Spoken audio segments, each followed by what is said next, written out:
Good afternoon, good evening, good morning, good night. Hello and welcome to episode 26, I think, of the podcast. We are today, it's a little bit different today. There's no Ryan, he's unable to make it, but we are going to be doing a transfer special for you guys that we're going to record that tomorrow. Might get it out tomorrow, we'll probably get it out Wednesday. And we're also going to be recording our normal podcast that we would normally do, probably talking about the international weekend coming up a little bit more this Friday for you guys as well. So this week we are going to be releasing three podcasts. Three podcasts or three videos, three YouTube videos, three Soundclouds, however you want to look at it. I'm trying to make up for me being on holiday last week. So we're coming at you with that. Don't forget to go and follow us on Twitter, Instagram, Facebook, TikTok. Hold on, here we go. I'm on. So Adam. Everyone knows Adam. He's been on before, and I absolutely love him. He's coming on again today. He's going to do a bit of Ryan's role. But I could say this is how many social media pages we're on. I went TikTok, Twitter, Instagram. Yeah. Facebook, so we're on Facebook, Instagram, LinkedIn. Yeah, Twitter, TikTok, LinkedIn, Reddit. We're now on Tumblr as well because that looks quite fun. So we're starting to post the majority of stuff that we do on all of them. But Instagram, we've got new graphics for you guys. A Sky... I can say that because they don't really watch my videos and I can't get copyrighted. Anyway, a Sky Sports style themed graphic that we're going to put everything on. If you look at the bottom of the picture as well, where it says Robbos Gobcast top story, we will have funny little things in there or some things that we can't fit into the picture that we will write down there as well. And on the right-hand side, we will always put the upcoming fixture, either England or Reading or any sporting event that's massive that's coming up. We will put it on that side as well. So I'm back off holiday, 5 days away, and Butlins in Bognor. That's quite fun to say, actually. How was it? It was really good. It was really, really good. I was absolutely shattered. It's not one of those relaxing holidays, I could tell you that.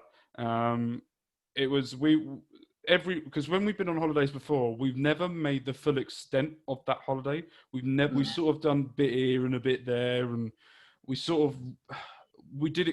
done it wrong, me and my partner in the past. So we've decided that if we go on these types of holidays now, we want to get everything in. So the kids have done it all. When we go back, they know exactly what they did before.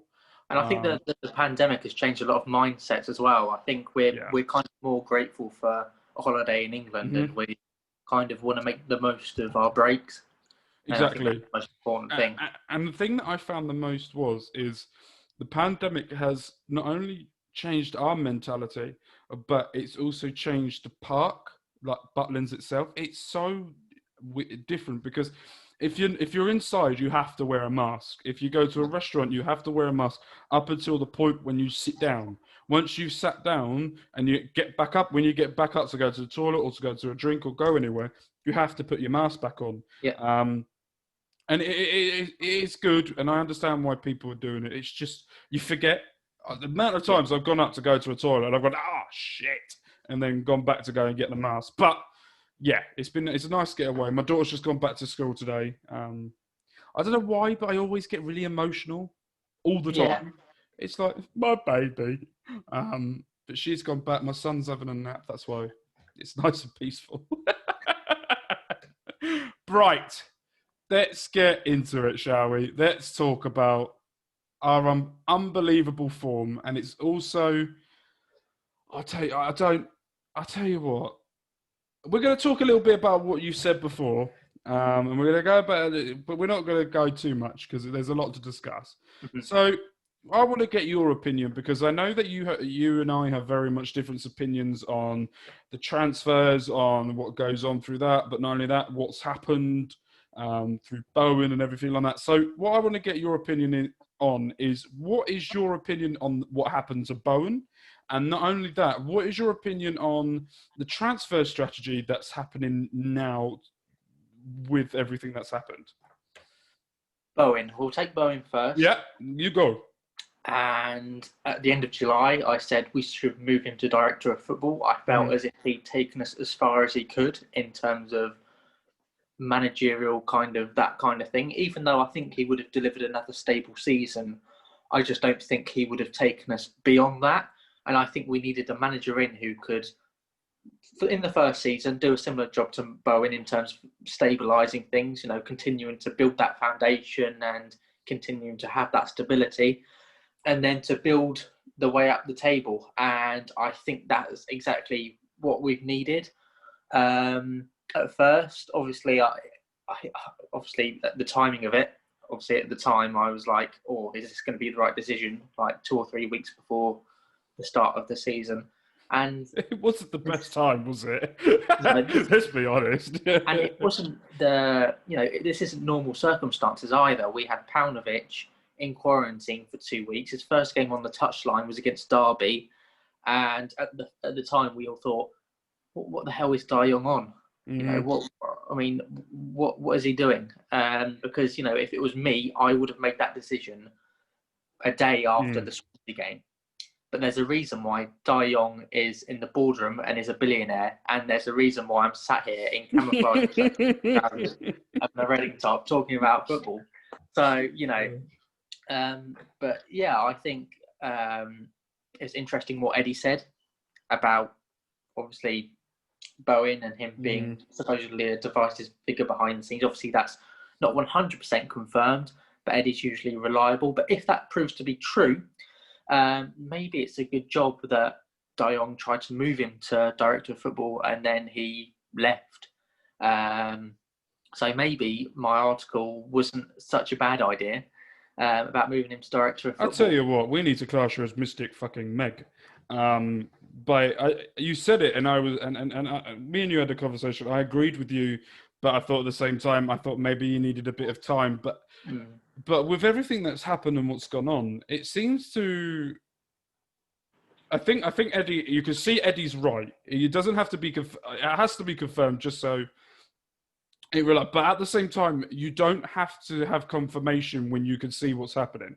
I think if you look at the situation with Bowen pissing off Liam Moore and some of the other members of staff, you can see that there was something wrong with Moore. Let's be honest, there was something wrong that happened to Moore because his confidence went from probably one of the biggest confident players that we had to none. And he seems to have just lost it. But you can see since he's gone, it's gone. Moore is back to the Yapstam Moore. Yeah. Should we class it as that? But I guess we didn't really kind of notice it as much with Moore because ever since the playoff season where he was absolutely exceptional, he kind of gone down a bit and it kept on going down, down, down. And you kind of didn't really notice it as much. But I mean, obviously it makes sense what Eddie's saying, but obviously we have to have it 100% confirmed. Yeah. And, but you asked me a second question as well on transfers. Now, let me tell you about transfers. The first signing, Josh Laurent, on a free transfer is everything that I want. I knew it would be. Yeah, and I think, his wages probably aren't too high either. That's another good thing. On a free, got something to prove. Has shown his quality, and he's managed to fit in the team seamlessly. And I can't praise them highly enough for that because you would have thought they would have taken him quite a while to adapt to Championship football because obviously it's a big step up. Yeah, but no, he's done very well, and it seems to me that the League One step up to the Championship is a bigger step up from the Championship to the Premier League. So for him, and I think that's why we need to appreciate him more, is not only has he made, I think, a bigger step from the League One to the Championship, because you can see as soon as the Championship teams go down, League One teams come up to the Championship, they're 9 times out of 10 always going to be in the bottom 3, bottom 4. But when you go from the Championship up to the Premier League, mid-table, look at Leeds, look at Sheffield United, look at Wolves, look at Aston Villa, what they're doing this season. So for me, I think this is he's just shown that he's one of the classiest players in this position. But look at the salary cap as well in League One and League Two. That's going to I think it's going to increase the goal further. It's going to make it a heck of a lot worse. And League One. And that's one thing that I do disagree with in terms of the EFL for doing that because it's going to the gap's just going to get wider, and that makes football less competitive. But going on to the next signing anyway, Ovie Ejaria, I was surprised that we were able to afford him. I forgot about him. I always just thought he was here. I mean, I was surprised we were able to afford him. Obviously, I think this was the period of time where Howe had left and Pang had come in, and then the transfer had been sanctioned. Yeah. And I believe young Pang come in. I believe we still paid the 2.5 or the 3.5 million it took to get him here. And I think Liverpool were pretty decent actually in terms of negotiations. They could have moved on, but they allowed us to carry on with negotiations, and they kind of held out for us. So fair play to Liverpool for that. You've got to give a shout out. So yeah, I'm surprised we could afford him, but I mean, maybe we couldn't afford him. Maybe we've gone over FFP a bit, but I think he'll be worth probably double, if not triple or quadruple in the future. So it's a good signing for the long term, I think, for sure. Going on to the third, Lewis Gibson. We haven't really seen anything of him yet, but I think this was a stat that I recalled during the Tyler's Den podcast. I think he conceded for Fleetwood about 4 goals in 9 games in the regular league season. Jesus. And I think the Fleetwood were actually unbeaten in those 9 games before the shutdown, and that's the thing that took them to the playoffs. So he obviously made a very good impact there. Obviously, I think they lost 6-3, I think, to Wickham on aggregate. But I'm going to ignore that, and I'm going to focus on the positives and the league season and what he did before the shutdown. And it seemed like he made a very, very good impact. And that can only be promising for us because he has a point to prove. He's young, and he'll come in handy as well when we need him. Because at this rate with injuries, we might need him. Soon. I think the international break will help. But I think we didn't pay. I don't think we're going to pay that much either towards wages for Gibson. I think that's just a gut feeling that I have. Obviously, it's not confirmed or reported, but I just don't think we're going to pay very much. I think as long as he gets some game time, then Ancelotti will be happy and he'll take it on wages. And the fourth yesterday with Nelson Semedo, reportedly going to take. We're going to pay him $10,500 per week, which isn't too bad. It isn't too bad, considering some of the other players and their wages. So yeah, I mean, I think he's definitely needed. So in front of that back four with the two, we have Rinamoto now, we have Laurent, we have Semedo, and we have Tetek as fourth choice. And to be honest, I'm happy with that. You could also say McIntyre is going to play there as well. You could say Holmes is going to play there as well. So there seems to be I think there's a theme going on with the signings. There are James Milner type of signings that we're making. Not only can they play in one, but they've got a specific one position, but if they also need to help out the team, they will come out and help out the team in multiple different positions. Can I just make a quick point as well? I said versatile. That's the word. Anyway, Carol. And I made a point, and I said, I don't want square pegs in round holes. Or that's the saying, isn't it? I didn't really want that. But with Paunovic, he's kind of making it happen, and he's kind of using it effectively with McIntyre as centre attacking midfield. I never thought I'd see that.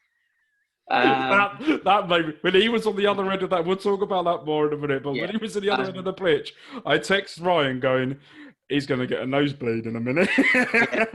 And we had Tetek playing left mid at one point, or left attacking mid at one point, and did fine. I mean, started a fight, so that's promising. Certain style. Right back, we had Holmes, who started off slowly, but got himself into the game, so that can only be very good. And yeah. It's one of those. Right, let's get onto the game. Let's get onto what's going on and what happened. So, I think before the game, everyone was very much a bit worried about the situation with no Swift, no Ejaria, no Yedom, no Aruna. Who would have thought anyone would say we miss Aruna over the past? And you look what Paunovic has done for Aruna. Set him set him up to absolutely smash it. And then the starting 11 come out, which I'm trying to find. I'm not going to lie. While I'm talking. And I think, Cohen, what was your feelings before you saw the lineup before the game? Well, I think obviously I put in my preview that quite a similar lineup. I think I put nearly the same. I said we could go 5 at the back, or we could play 4-2-3-1 again. And I thought maybe he'd go with the 4-2-3-1, considering that's a winning formula. But I thought with Puskás, maybe Paunovic wanted someone up top with him because of his hold-up play. But his hold-up play anyway on Saturday was immense. It was the best I think I've seen him hold up the ball and battle. And, Paunovic is getting the best out of him. In that one game, he got the best out of him. So, I can only pay tribute to the coaching staff for doing that, because it gives us another option now, and it makes us rethink, right, what do we actually need now in the transfer window? But yeah, I went with a 4-2-3-1 on my preview, but I said we could go 3-5-2 as well, and that sort of thing. So the actual lineup, thank you for talking that. I'm not sure I could Google and search where I was. So the actual lineup for the game was a 4-2-3-1. It was Raphael in goal, Holmes, Morrison, Moore, Richards. And then we had Lauren, Reno. I can never say his old name, so I'm never going to. Then we had Yaku, Elise, and I'm going to have to say, man of the match, in my opinion, ALUKO. We'll talk about him more at the end of it, but fuck me, that man was on fire. And Puskás, who just seems to be reveling in whatever's going on. So when you saw that lineup, how did you feel? For me, that was the lineup I think I predicted before the game. Just double check and see if I'm right. But I think that was the lineup I predicted before the game anyway, because I thought Holmes deserved to have that opportunity to prove, because he played so well against Cardiff, that I think he deserved the opportunity to play in that position. It may not be his first choice, and we saw that the first 10, 15 minutes, but you could see that no matter the position he was playing in, he's going to do it. Moore and Morrison, you can't move. I saw Ryan say Ryan on a pod said maybe move more to right back, but you can't split them two up because of how good them two have become. Richards, you just can't drop him at the moment. He's absolutely superb. Laurent and Reno, as we both said, we absolutely love these two in midfield. Mate and Elise obviously had to start because they play so well. ALUKO, I was a bit shocked at him starting, but Jesus. And Puskás, I think we all knew he was going to start because of the João injury, and I think Paunovic was very, very sensible in not playing João because he didn't want to risk any further injury to what already he's got. So I was very, very, very happy. I saw a lot of negativity, and I tweeted about this as well. And I wasn't happy with the negativity I saw from Reading fans before the game when they were saying, "Oh no, ALUKO, oh no, Puskás, oh no, Holmes, right back. Now we've got to go up against Watford team." And I'm like, okay, I get what you were saying, but at the same time, did you lot predict that we would get 3 wins from 3 in the start of the season? Did you lot predict how hard these players are fighting for? I think the famous saying by Tony Adams is never play for the name on the back, you play for the name on the front. And you could see that that's what they started to do. So when you saw the lineup, were you happy with the lineup? Were you happy with that? Yeah, I mean, to an extent, I thought, well, his hands are tied partially because of the injuries. Obviously, as I said, he could have gone with 3 at the back or 5 at the back. But I was happy enough with that lineup. The main concern that I had was Puskás and his hold-up play, but he proved me wrong. I wasn't that surprised to see ALUKO start, just because of the links between Paunovic and Jokanovic. And I think that Paunovic this season will get the best out of ALUKO. And it's a shame that it's going to be in the last year of his contract. But he's done very well. And that's not me saying he's playing just because of his last year in his contract. I don't believe that. I honestly believe that Paunovic is getting the best out of him. If he carries on this form, I wouldn't be against them giving him another year contract or a 2-year contract if he carries on his form. Because Tyler Blackett did it from January onwards. McCleary never did it. Gunter did it when he come in. He did a Gunter when he come in. But if ALUKO starts now, and let's say he goes all the way through to the end of the season with this form, I don't think it will happen, but I'll be very shocked. But if ALUKO carries on the form he's doing, I can't see Swift or Ajara getting back in. Just because of the form if ALUKO performs, Elise performs, Mate performs, how is Ajari and Swift meant to get back in? I mean, that's the same with the centre backs as well. I mean, Yeah, exactly. How is Gibson going to fit in if Moore and Morrison keep up this form? I mean, conceding 1 goal in over 360 minutes of Championship football, that's an amazing record. That's what we need. I mean, if you said that to me in July that we were going to keep that we were only going to concede 1 goal in the first 4 games, I was going to be like, yeah, that's Bowen's still in charge. Do you know what I mean? Because of the defense kind of emphasis and the way he shored up the defense. Credit to Bowen for that. But yeah, I mean, it's going to be the same as well. It's going to be hard as well, and it's going to be competitive. And players are going to think, my God, I'm going to have to perform here, otherwise I risk being left out. And that's going to be the same as well for the academy players. I mean, I don't think he's scared to include academy players, even though to an extent, obviously, he doesn't really have that much choice at the moment because of the kind of lack. I wouldn't say lack of squad depth, maybe lack of squad depth to an extent. But I don't think he's going to be scared at all if a player is ready, if they're old enough, and if they're good enough, then they're old enough. I think that's going to be the motto that he takes. And so I think, all the first team players, they can't get complacent now. They can't rest on their laurels. They've got to keep performing. And that can only be a good thing because we'll get better results from that. So, yeah, I'm very happy with the state of play at the moment. So I want to get your opinion on this. I got an opinion of Ryan last week, I think. I can't remember. We recorded like 3 podcasts in one day, 2 podcasts in one day. So it confused me. So Eddie tweeted out a little bit about the academy of what Paunovic has done, and I want to get what your opinion on this is. So Eddie, if you haven't gone follow him, what are you doing? Just follow the bloke. He's absolutely amazing. I feel like a proud father with him because I know as a group chat, we've known him for years, and we know that whenever he says stuff in the chat or whenever, he's got it right. And now that people are actually recognising him, it's like, oh, my son's doing it.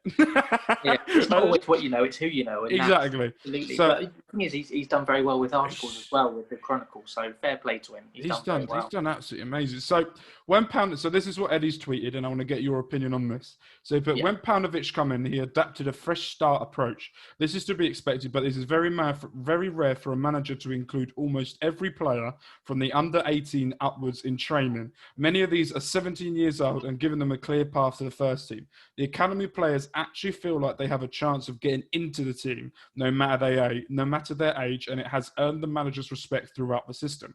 Many of them have thought of at least 4 years left in academy football, but regular training with the first team can easily accelerate their physicality, their situational awareness, and their maturity. If this stays the way that we could see many of the current under 23 players go to do bigger things and could help long term, and could see Valko caring about the future of Reading. That's what he tweeted. And I saw someone else tweet, I want to get your opinion on this as well at the same time, is if Valko Paunovic come in last season and did what he was doing now, could we have been seeing a different Danny Loader? And at the same time, I think Danny Loader would still be here. To an extent, I'm not sure. I think we would have seen a better Danny Loader, sure. Would he still be here? I wouldn't say so with last summer's business with Puskás and Zhao joining. And I think he would have wanted to be higher than third choice. Maybe if Baldock wasn't here, maybe he'd stay. But I don't know. I just think he wanted first team football somewhere, and he's obviously getting that at Porto B. He's also scoring that in Porto as well. He's got 2 goals or 3 goals in 2 games. But in terms of Eddie's tweets, as I said to you on the Twitter Live on Saturday, was it Twitter Live on Saturday? I think it might have been, and that's really kind of promising for me.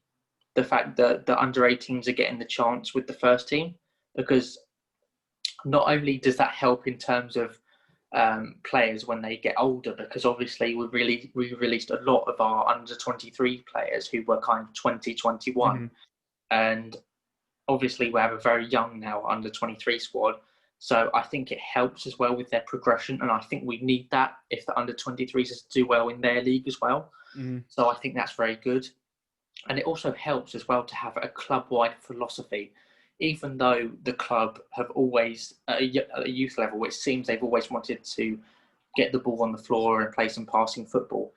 It's great that the manager has now got the under-18s involved and there's a club-wide philosophy, and the younger players will know exactly now what to expect when they make the step up to the first team. And now that they're playing and training with the first team, that could help with the kind of jump up. It might not seem as much of a jump up now because they're used to being, like Michael Morrison going through them, or the Edom elbowing them, or that kind of thing. So obviously, and I think we saw this with Loader as well. He kind of, to an extent, struggled to adapt to first team championship football. He did very well in the under 23s and was tearing it apart. But in terms of the first team, obviously he wasn't given that much of a chance either. So maybe this is quite unfair, but he just seemed to an extent to not adapt to it very well. I think he needed more time to settle in.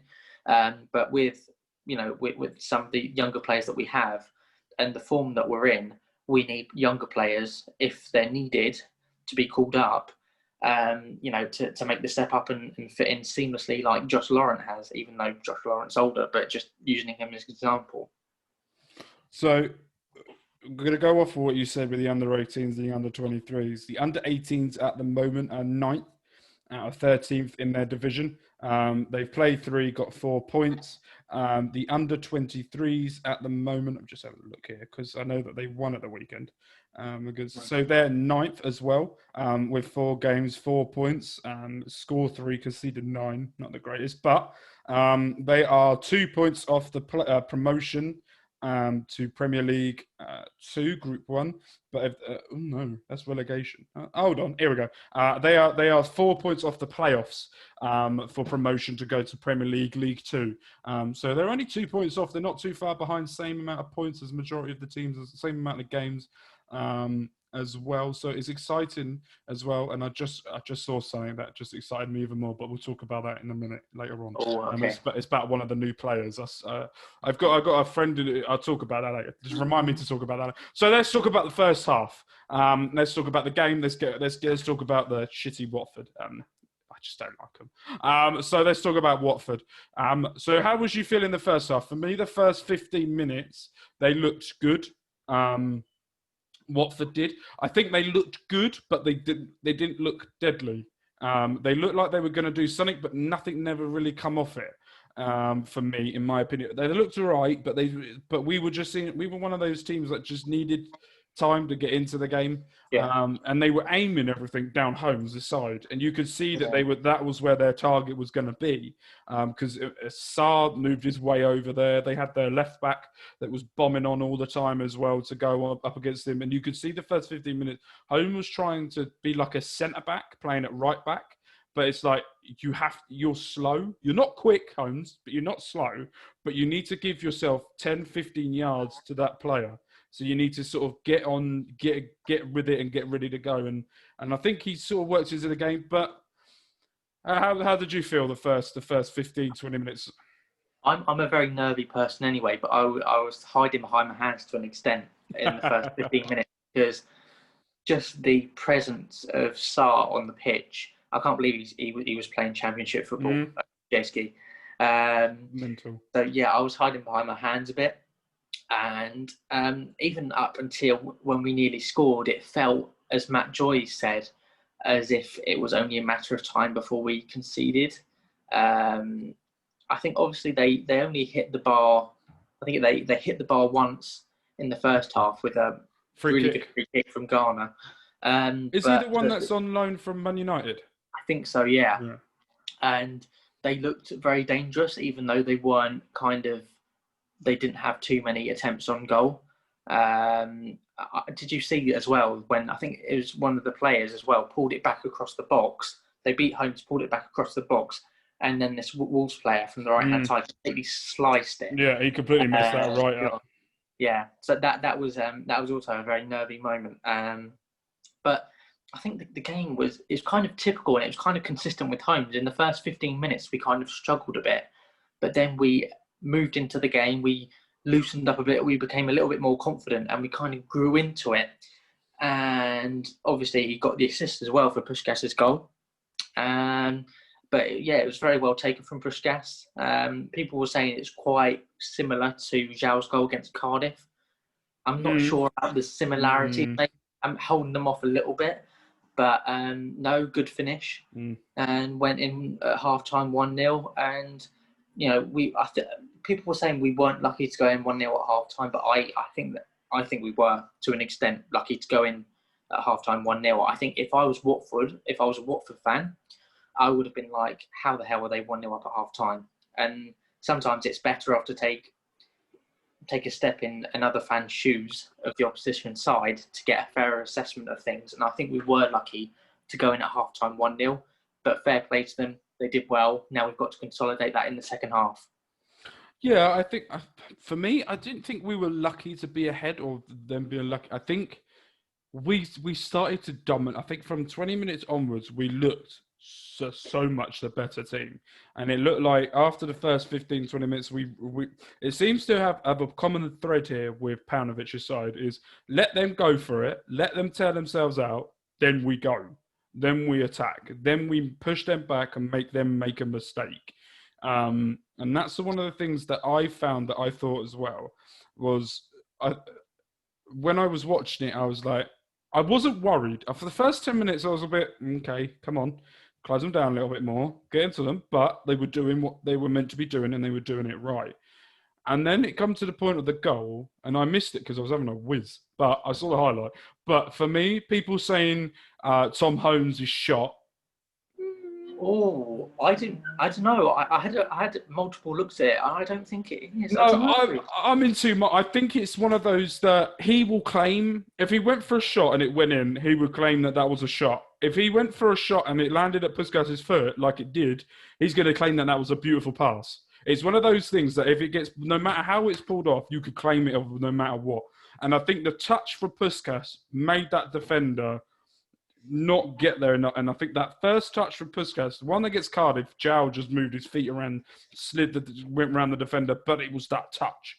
And that was the one thing I think we can all agree on. Puskás has got a very good touch, but it's not in the right situations where he wants it.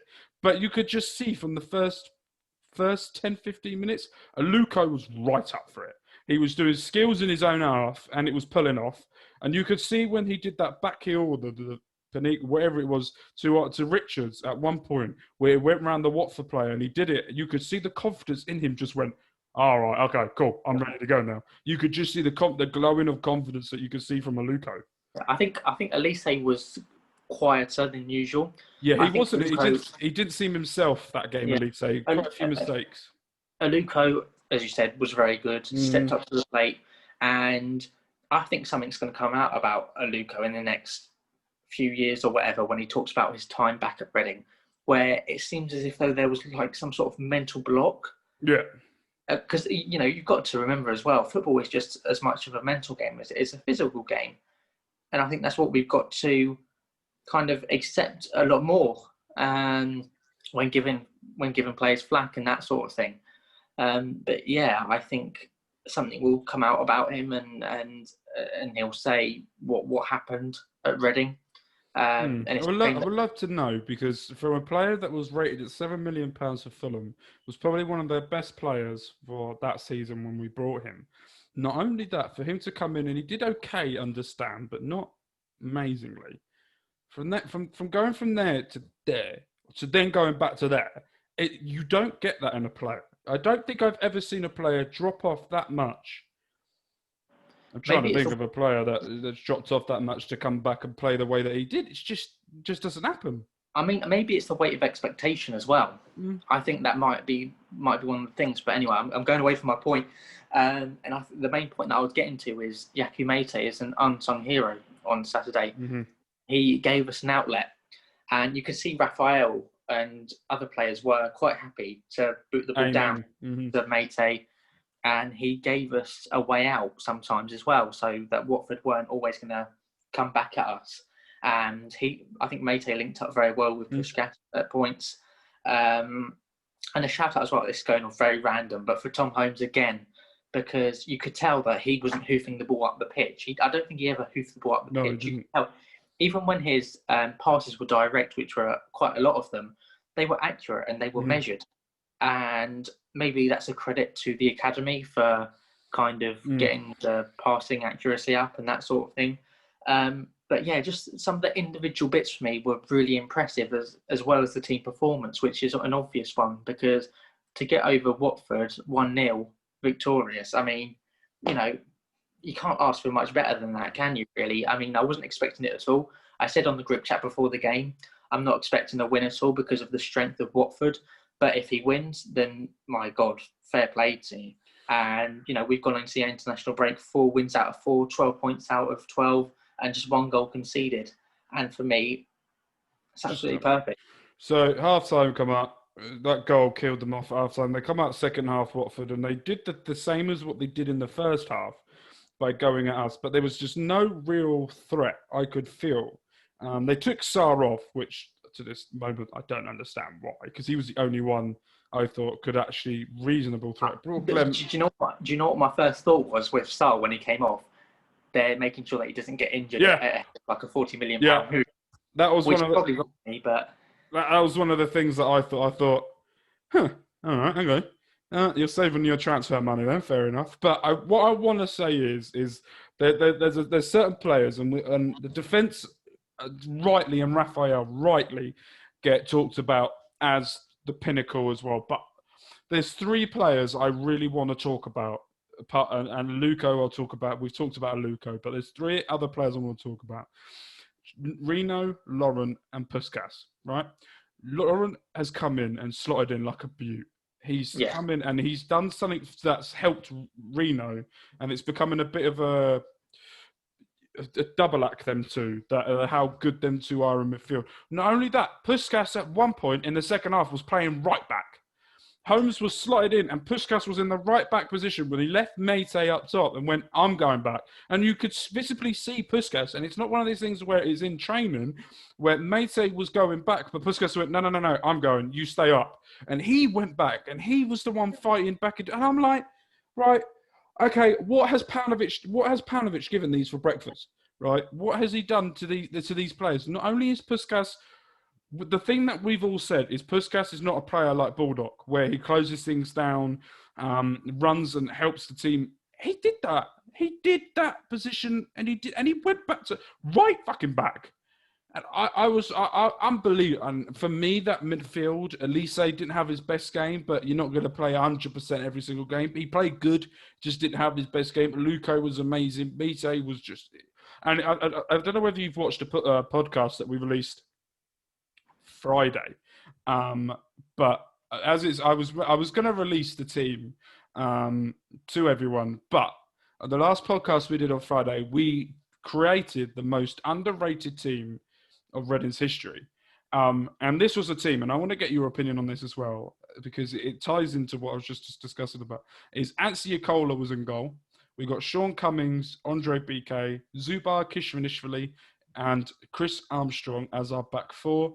We had Solki Yun, Mateo Matejowski, J-Tab, Yaku Mate, who was in there as well. Not only that, our 2 strikers were Matrev Vidra and Orlando Sarr. And our bench was Jamie Ashdown, Matthew Upson, Ryan Bertrand, Sammy Igo. I love Sammy Igo. Hope Akpan, John Oster, and Simon Church. And for us to put Yaku Mate in was because I've underrated him by a mile for the whole time he's been with us. And I don't think he gives a shit about my opinion, but for me, I feel bad because I've never really appreciated Mate until this season, until today. And then I've gone, okay, I get it. I don't think you were ever kind of abusive, though, because I think a lot of people were kind of to him. And I think he receives a lot of unnecessary criticism, even though people obviously allowed their opinion. I've always rated him from the start. I'm not going to lie to you, I always have.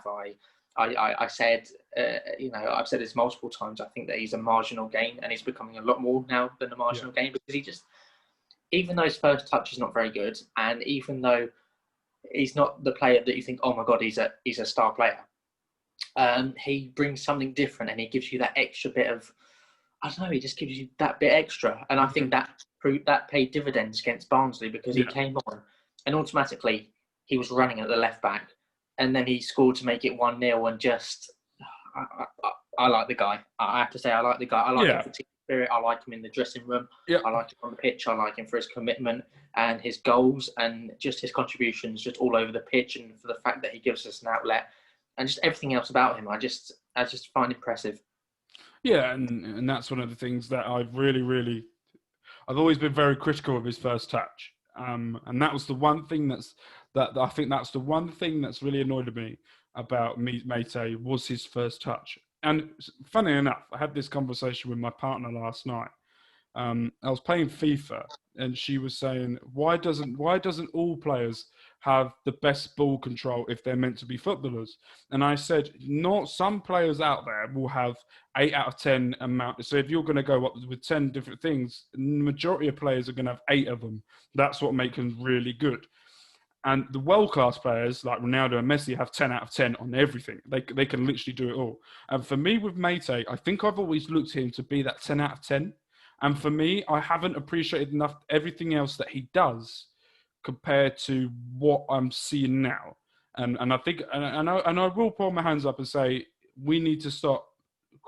And I think and I'm not one of them, and I've always rated Puskas, and you know me, I will always defend Puskas till my heart is content, because I believe in the 5-year project of Puskas. And what annoys me, and I've seen it a lot, is people that have sort of played away of, because he scored 14 goals in his first season of English football. Yes, majority of them were penalties, but look at Bruno Fernandes. He's a good player. All of his goals have come from penalty spot. So for me, I think we need to start realising this, not criticise the players. Let's just look at them and go, okay, they didn't have a good game. They know that now. Let's try and still get behind them no matter what. In terms of Pushkas, good morning, Gareth. Yeah, I love him really. He was bullying me yesterday for my Bills experience, where I got that. Oh yeah, he was. Sausage. Yeah, what is up with that sausage? That wasn't a sausage. Ridiculous. I'll get informed that it was a chipolata, which for me, you want something with a bit of length. Do you know what I mean? You need that bit of, I don't know, because the last time I went to Bills, right? We're going really off topic here, but the last time I went to Bills, I had much longer sausages. So, when they came out as well, it was just ridiculous. I was thinking, where's the rest of the sausage meat? Like where is it? Let's be having it. The amount of jokes that are going through my brain right now is unreal. Yeah, it's Nintendo Central. Adam and his love of sausages. Yeah, how do we know that? I was so disappointed as well. I even took to Twitter. I was like, you did. 175 in this recession for sausages. And where were we? Well, we talked about underrated players, and I think so. Oh yeah, we talked about Pushkas and his sausage. Yeah. Yeah, with Pushkas, I mean, obviously he's divided opinion and a weight of expectation, like ALUKO, because we paid like £8 million for Pushkas. There's always going to be that responsibility and that expectation that he's going to hit the ground running and he's going to do very well, which he did at the very start, but he kind of tailed off a little bit because, I don't know, he just wasn't played, I think, to his strengths. And even now, I don't think that he, up front of his own, he's the absolute best. But I hope Paunovic can adapt him more to that position so that he can start more and fully challenge Lucas João. And I think that would be idealistic, I think, for us, if we could kind of craft him as that kind of one up front, that man who can hold up the ball and who can actually be an effective player there. And I think, and I can't believe I'm saying this, but I want to give credit to Tim Della for what he said on BBC on the commentary. When halfway through the game, he turned around and said, Puskas is a confidence type of player. If he has confidence, he does really well. When he has no confidence, he just lashes at it and just shoots whenever he can possibly can. But I want to talk about what happened at the end of the game. Actually, I want to talk about Tetic. Not only did he come on, he then nearly had a fist fight with Chalobah and about half of the Watford Yeah, Nick team. started a full-on riot. He did. Oh Do you know what? I even respect him more for his reaction because he did the tackle. Chalobah pushed him. João Pedro come in and shoved him, and he went, "What?" And just stood there. And then Richards come in and was ready to have a fist fight, and so was Lauren. I was like, "Go on." Two players that impressed me during that: Liam Moore as captain stepped in, and Tom McIntyre, who was kind of de facto captain as well. He kind of acted like that kind of vice captain who would pull players apart, and I'm impressed. You know, just it's the first time that I'm impressed by a fight, but you know, I really was impressed by the way that people dealt with it. I mean, Richards, he was already on it. I think he was already on a yellow card. So was Lauren as well, and Lauren as well. But yeah, I don't know why. I think Tetic got a yellow card, and I'm not sure why. I think it was the follow-through that he did for Chalobah. When Chalobah was leaning over, he sort of just swiped through to try and get the ball. But he got the ball. Yeah, I know. It didn't make sense to me. Maybe it was because it was from behind. That might have been it. I don't know. We know referees on the Championship are rubbish anyway. So. But during the melee, he stepped away straight away. But did you see the tackle at the end? I think I talked about it with you did. Live. The tackle at the end with, I think it might have been Chalobah on Rinomota, which he lunged in completely. And I thought another referee may have given a red. Yeah, and that was frustrating. You could see them getting more and more frustrated near the end of that game. That's testament, though, to what we've been doing and how we've played, because we outclassed them in terms of our kind of tactical play.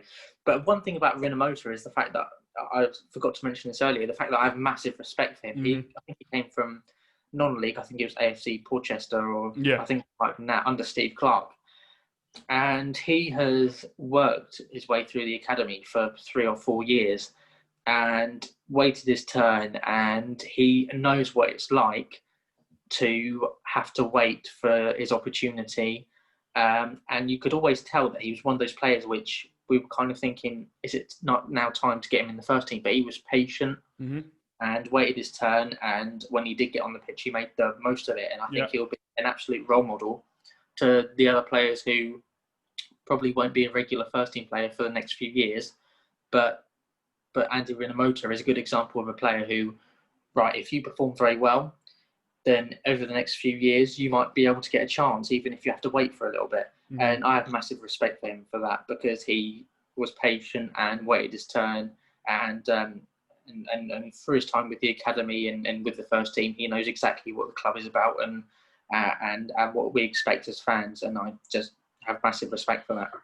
And I think the one thing that we can really tell about this team compared to the other ones, and I think for a very, very, very long time apart, I think if we go all the way back to the Joby McAnuff winning championship team, is the team spirit. And I think it really showed that at full time when all of the players, all Watford players went in, and all of the Reading players, all got in a huddle, and not only all of the Reading players, the injured ones, all the members of staff, everyone was there together. No matter if you're injured, no matter if you're there, if you're all together, if you're a coach, if you're a kit man, if you're a drinks person, if you're a groundsman, anyone, they were all there in that huddle at the end, all happy, cheering, and it was like a togetherness I have not seen in a Reading team in years.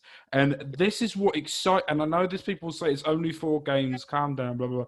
But this excites me more, not only because of, if we fall off and we go down to the playoffs, I'll still be okay, because none of us predicted us to have this start of where we were.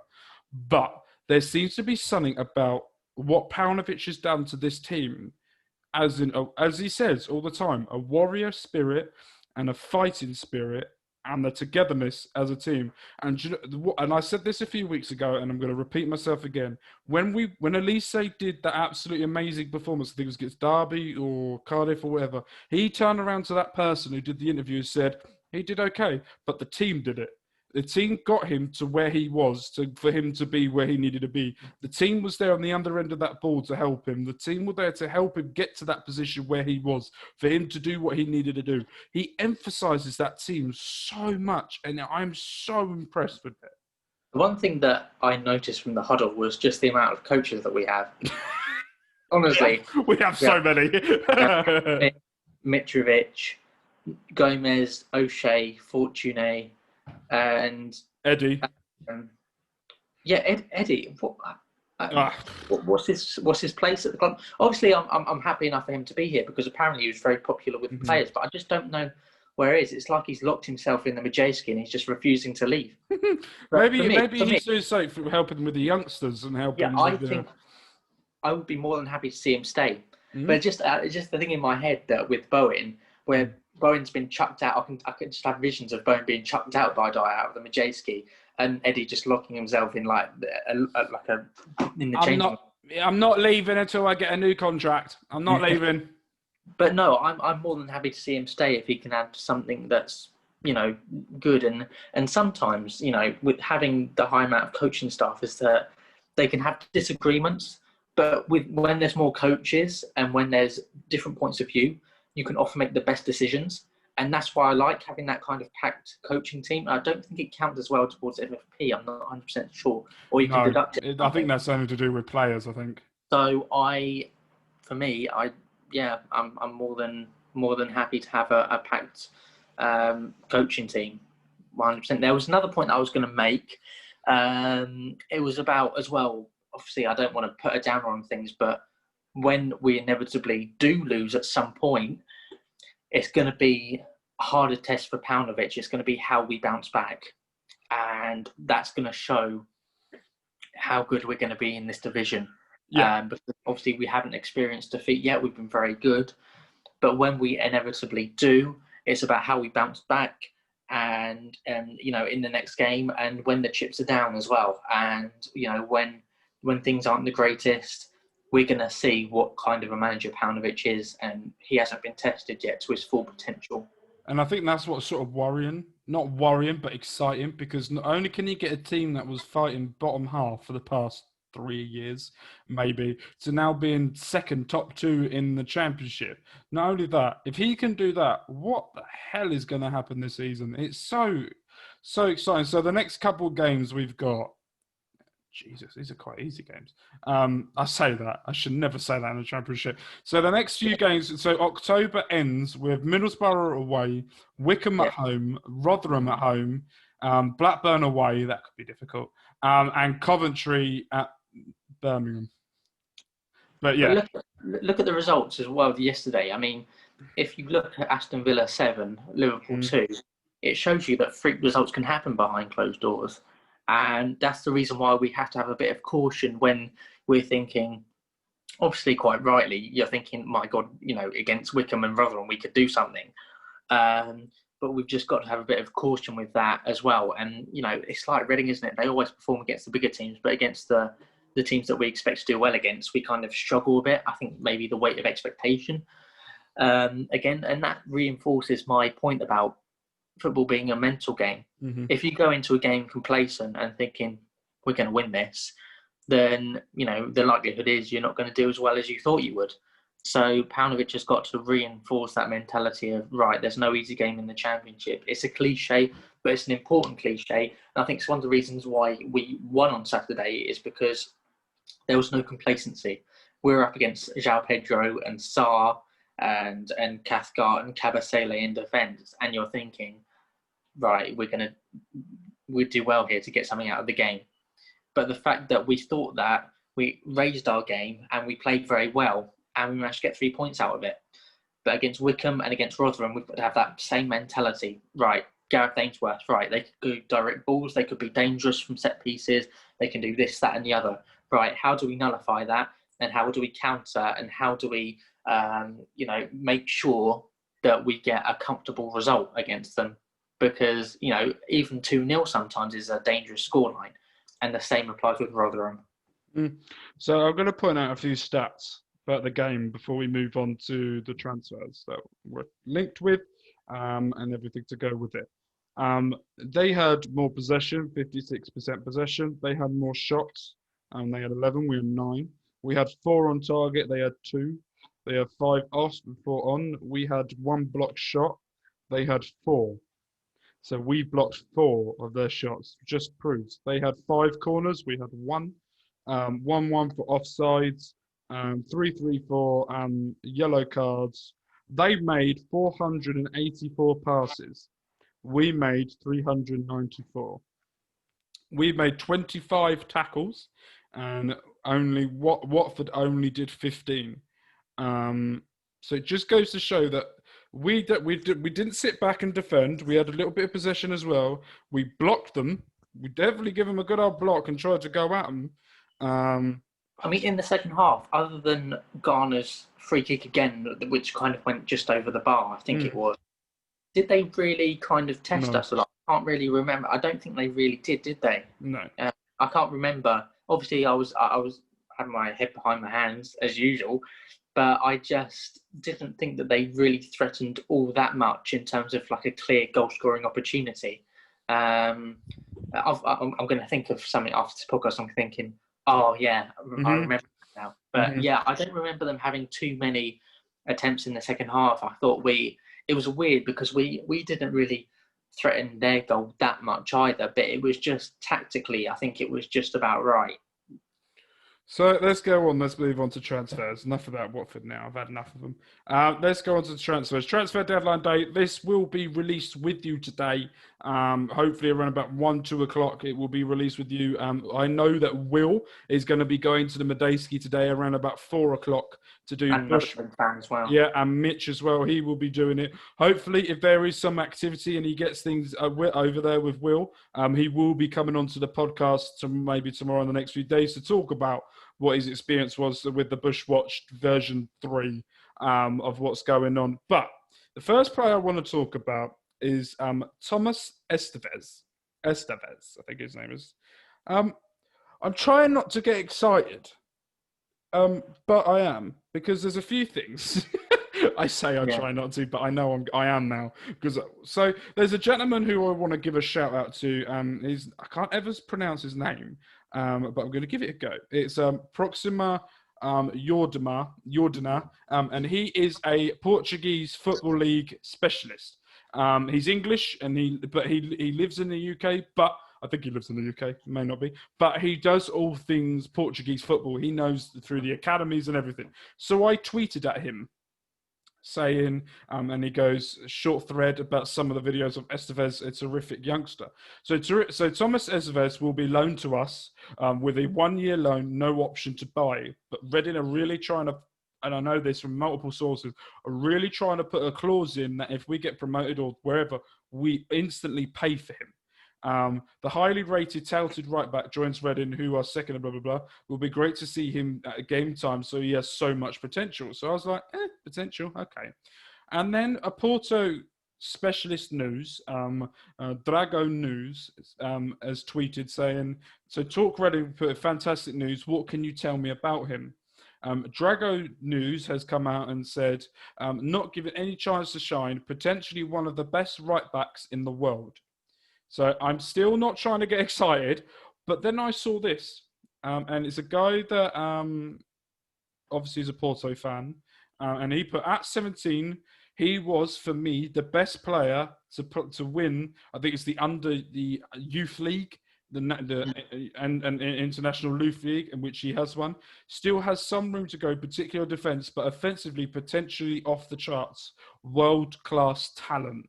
And I'm only saying this because my love for Portuguese youngsters is I have a love for Portuguese youngsters. That sounds very weird. It does, but it's going to be clipped.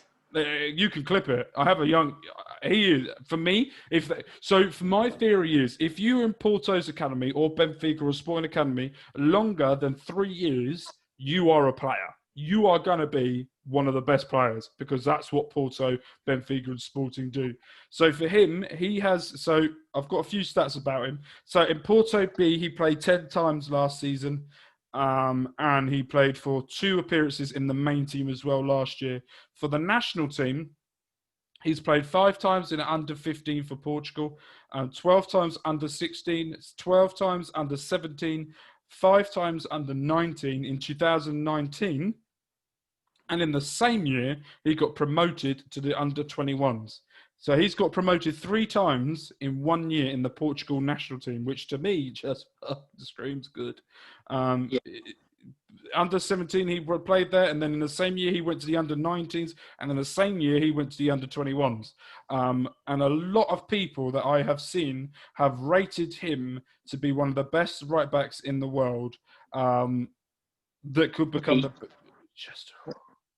Personally, for me, I refuse to look at YouTube videos of new players, of potential new players. I look at what people have said about him who know him quite well. So I looked at Fleetwood fans in terms of Gibson and Everton fans, and they both rated him.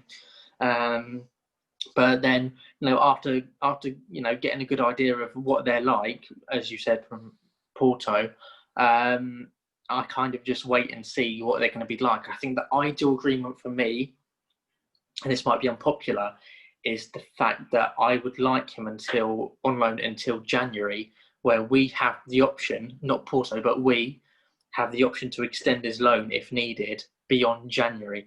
Because I was having this chat with Charlie in the group chat the other day, and we have obviously Yiadom to come back, Aruna to come back, Holmes can obviously play there, Watson can play there, and there's another player, but there's multiple options at right back, even though they're square pegs and round holes.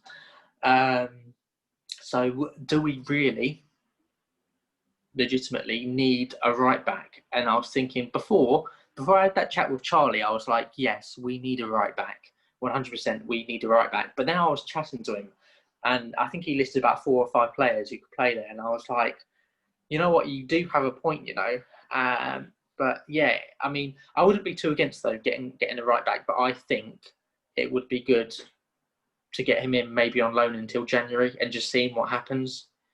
Because obviously he's still, even though he's good, apparently he's still untried at this level, and I think we should just see how it goes until January, and then we should have the option then to either extend the loan or send him back to Porto. And I think that would be the best financial policy for us, to make sure that we don't bloat out our squad, even though, I guess we've released about 20, 25 to 30 players. But I think I can see where you and Charlie are coming from, but I'm going to disagree to a point of, if you look at the squad, we've got Watson, who doesn't even look like he's going to be at the club anymore.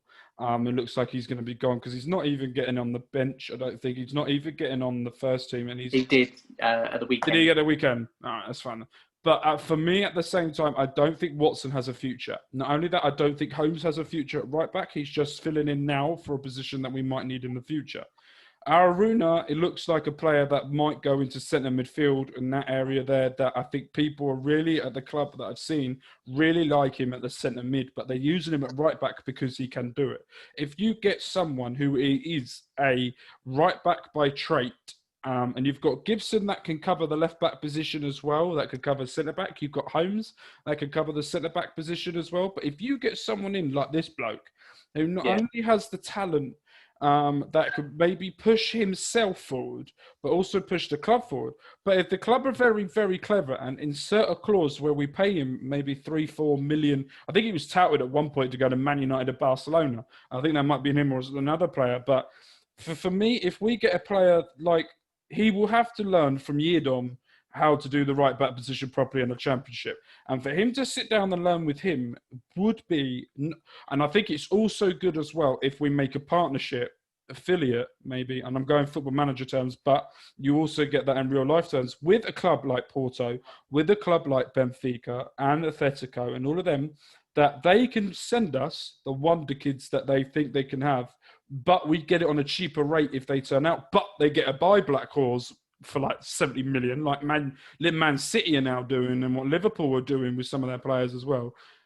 Not only will that benefit us financially for the future because we will be getting money from them, but not only that, it just shows what a club we can be. Not only can we help young players, we can help current players, we can help old veterans and mature players around. I think that the state of the signings we made so far is we're signing these players because Bowen couldn't do it. Bowen would not be able to get the best out of these youngsters. That's why we are now the club has an identity, and we've always said, what is the club's identity going to be?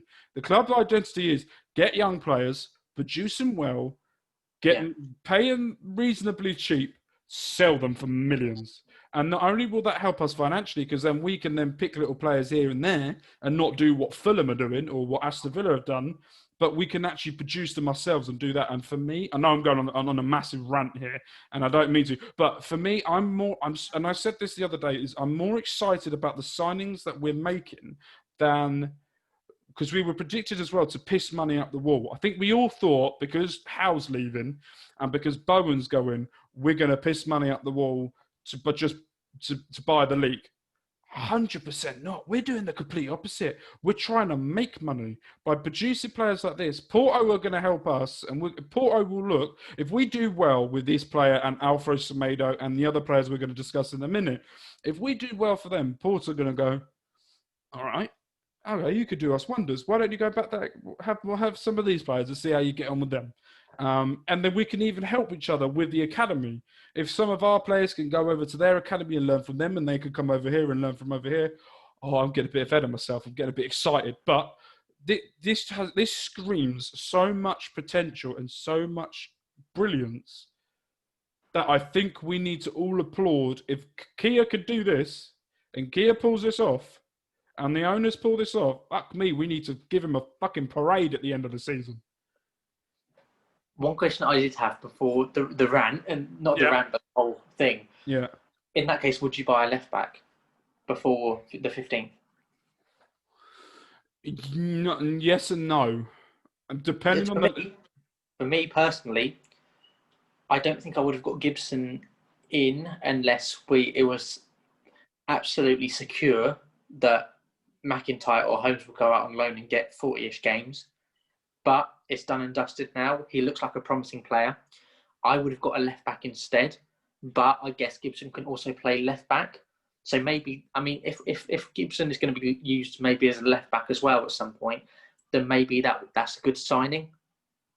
But I don't know about a left back, because obviously we have Richards, Bristow and Samuels, and that's obviously quite an experience. But I don't know. I'm wary of making the squad too big. It depends on what left back we're bringing in. It depends on, for me, if it's going to be like Porto, Benfica type of youngster or someone with mass experience.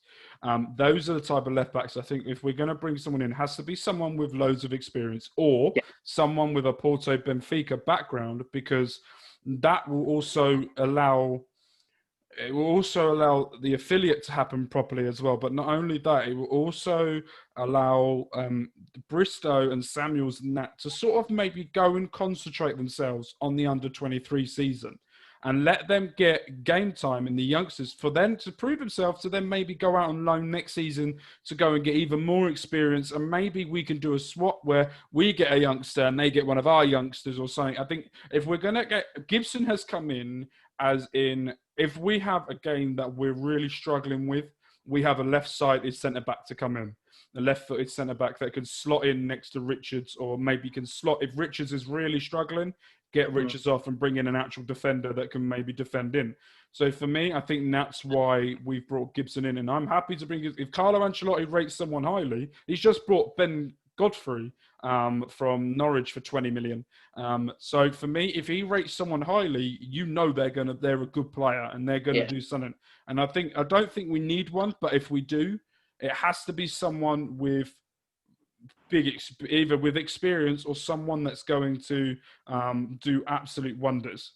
I think for me, I'll totally agree on the experience. I think we need someone at left back who's kind of like a quicker Charlie Adam in a way, that kind of got that experience, will be a good influence in the dressing room, and will teach Bristow and Samuels a thing or two about their position. And I think not only that, it will help Richards, because Richards is at the moment, let's be honest, the only proper left okay, with Bristow and Samuels, but you don't really look at them at the moment. But he's the only proper left back we've got at the club. With the right back position, you've got maybe like we've got with that. Got But Watson and but yeah. Watson looks like his time could be up by the end of the window anyway, by the looks of things. But the thing for me about Watson is the fact that I was frustrated. This is one thing about Paunovic, which I was kind of frustrated by, was in the Luton game where Watson was playing centre mid and Aruna was playing right back. I would have liked to have seen Watson at right back to see what he could have done and to see if he was going to be good enough. Because I had a feeling that for some no reason that Aruna was going to get injured at some point and we need Watson. But obviously Holmes has come in. But yeah, I would have liked to have seen Watson at right back to show what he can do. I think I could see what people's opinion of that was, but I think if you look at it as well in a different perspective, in a different way, is what he's done so far is he's trying to play players in different positions to see how they handle the situation, especially in the cup games. Like Aruna playing right back, he cemented his cup position at right back. Because of the performance that he did against Colchester and the crosses and everything he'd done. He cemented that position for the cup game in the right back. But I think he also wanted to look at Watson and maybe see that if there's not an option at right back, could there be another position for him that they can keep him around at the club? And maybe it didn't go to plan, but and that's one of the things that's happened. But we'll move on to the next player who I've seen absolutely so many good things about this player. Umario Mbola. He is a Benfica player at the moment. He's also from the same nationality as Pele was and the new signing Alfredo Semedo. I can never say the actual country's name, but he's played for the Benfica B team since 2005. And he's also played 7 appearances for that time and scored 2 goals. But at the same time, he's got so many national team appearances. He's got 12 appearances and 6 goals for the under-23s in 1 year. In 2 years, from 2016-18 for Portugal under-17, he got 27 appearances and 16 goals. In 2019, he was called up to the under-18s. Hold on, we've done a bit of a switch here. In 2018, he went up straight up to the under-19s, and he got 11 appearances and 4 goals. He also played for the under-18s in 2019. In 3 appearances, he's got 1 goal.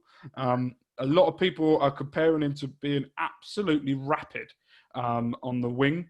He's also very, very clinical finisher, I have seen as well.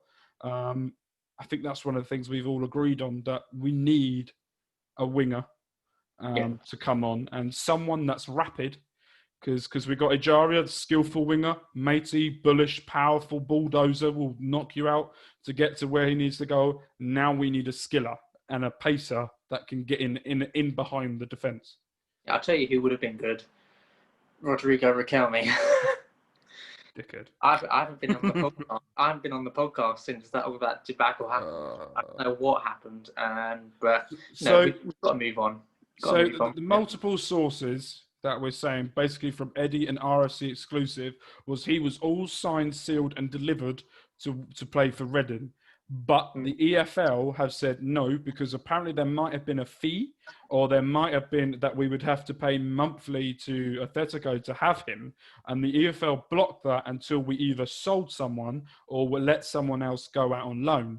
Because we didn't do that, Atletico were getting impatient and went, right, come on, sort it out. We want money. We also need to get rid of it. We also want him out on loan. What's going on here? Bournemouth have come in and gone, we pay that because of our parachute payments, and we'll have him on loan as well. And that's how he's then gone move. And that's when Kia was on, I think, Talk Sport in that morning, where he went on a mass rant about the EFL. And I think he really wanted Riquelme to sign for Reading, but because of the restrictions EFL put into place, he couldn't, apparently. I mean, Paunovic said that there wasn't an embargo, but I have no idea what happened, because I honestly don't have a clue what happened, because obviously we've got players that have rumoured to join as well, like Estevez as well. So hopefully there's not some sort of embargo. I mean, it doesn't seem as if there is, but obviously something was holding up that deal. And God, I mean, I would like to find out what happened for sure. 100%. I'd like to find out what happened. But because it was just very strange. But I agree with you on the winger. We definitely need. I think we need one. What I'm thinking of, the three behind the striker, the three attacking mids behind the striker. We've got Elise. I think it was the first game of the season. Elise, Ajaria, and Swift. And we also have Mate, who can play there, and ALUKO.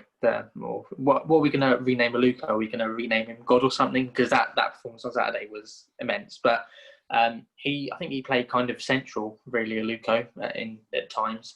So I think definitely we could do with a winger, and I'm hoping that we can get something done, if not today, then before the 15th deadline. And I think that would be good enough. I think for our three, having 6 players for 3 positions, I think that's all right. I don't think that's too bad. And we've got players like Aziz as well, and Nevers obviously hasn't got a squad number at the moment, but obviously Watson didn't have a squad number before he played against Luton, so that doesn't really mean too much. But no, I think one winger will do me. I don't think having 2 wingers would be beneficial for us in the long term. I think it would just raise our wages quite high. So I think focus on getting that one winger. Don't panic buy, but focus on getting that one winger, cheapish deal, low fee, low wages, low agent fees. And that would be perfect. Exactly, but there's one more player as well that is also being branded about. He is also another winger. He's also from FC Porto B. I'll tell you what, if we sign him, Tindella is in for a nightmare. His name is Consuelo Oscar Abelacueco Borges. Try and say that when you're pissed. He is a forward. He is 19 years old. He did a bit of a naughty. He was at Benfica Youth from 2010 to 2016, then moved to Porto in 2016. Ooh, it's a bit risky, that is. Jesus. It's like moving from Man United to Man City. It's bloody hell. Fair play to him. And he's played for their senior team. He's only played for them once, but he's played for all of the youth. He hasn't been called up yet to the national team just yet, but he's 19. Could be another player that we're also linked with as well that could come in. We're saying linked because we know that the right back most definitely could happen. Even all the Portuguese media are talking about the right back, so that looks like it could be happening. But the Courtney I think Courtney said that Estevez wasn't a done deal yet. No. They're trying to agree something, but it wasn't done. Yeah. So it'd be interesting to see, because apparently Will said that most of the transfer business was going to happen in the evening if it was. So this podcast will probably be out of date by the evening, but probably. Yeah, but anyway, Courtney tweeted today saying, told a deal for Tomas Estevez is not done yet, contrary to other reports. Reading are keen to bring him on loan, no option to buy. He is first among the list of options. Royals are desperately trying to land a right back. So Courtney will probably be back soon. Courtney's also put on there as well. It's also, someone's put, no one said it's done. Courtney's put, seen a lot of Portuguese journalists / outlets suggesting it's done, perhaps lost in translation. What did you think? Well, before I forget, of the rumours that Eddie released a rumour about Osho perhaps re-signing. What did you think of that? I was okay with that. I was happy with that, because I know that the deal that they offered him before was pennies compared to what he was on previous. They completely screwed up his contract negotiations before. Where I think now that Nigel Howe's not there, they can actually offer what they wanted to offer without Nigel Howe doing it. I would be happy for him to come back. It'd be interesting for him to come back, because he wanted first team football. It'd be interesting if he would get that. He won't get that because of Yeardom. But Yeardom out. Holmes isn't a proper right back, but also can play proper right back. So it could be good for him. If we can't get one of these youngsters, then I would definitely go for him. I see people don't go back before, but at the same time, what he was offered was pennies to what he was offered before. Yeah, I'm not. Obviously, when he left, I was absolutely like, we should get him back. We should get him back. But with the emergence of Holmes as well, I'm kind of thinking, yeah, it would be nice to get him back. maybe for me, maybe it's too much of an obsession with the academy, but I like getting academy players back. But imagine if we got Sigurdsson back, that would be imagine that. Unbelievable signing. But I think, yeah, I'm kind of 50-50 on it now. But yeah, I wouldn't be too displeased to see him come back. I think he played very well under Bowen, and I think he could play well again under Paunovic. So yeah, I wouldn't be too against it if none of these deals. If this deal doesn't go through for Estevez, then hey, maybe we'll do a little something. Yeah, completely agree. And it'll be exciting to see what happens. I also seen reports here that Chris Gunter is set to sign for Charlton. Yeah, it's rumoured that there's advanced talks. I think it was my previous manager that had said that. I think it was Sam who said that. Oh, how old the mighty have fallen.